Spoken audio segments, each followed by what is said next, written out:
ধরুন কোনো দোকানদার আপনার থেকে কোনো জিনিসের দাম মাত্র 3 টাকা বেশি চাইল, তাহলে আপনি কি করবেন?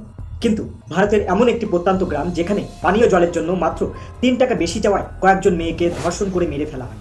সমাজের কাস্ট সিস্টেম, অশিক্ষা, নিচু জাত আর দলিতদের উপর অমানসিক অত্যাচার আর্টিকেল 15 প্রতিটি পড়তে পড়তে দর্শক দেখতে পাবেন। আর এই পরিস্থিতিগুলোর সাথে রাজ্য রাজনীতি এমন ওতপ্রোতভাবে জড়িয়ে থাকে যে ঠিকমতো এই কেসগুলো সুরাহা পর্যন্ত হয় না।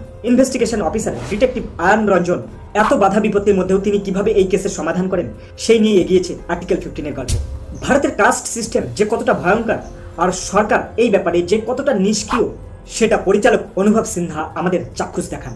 সিনেমাটা যেমন টানটান উত্তেজনা, রয়েছে কিছু নির্মম বাস্তবতা, রয়েছে বিবেককে খোঁচা দেওয়ার মতো কিছু সংলাপ, রয়েছে দায়িত্বরত পুলিশ অফিসারদের কিছু দায়িত্বজ্ঞানহীন রিপ্রেজেন্টেশন, আর রয়েছে সরকারের প্রতি কিছু সোজা সাপটা প্রশ্ন।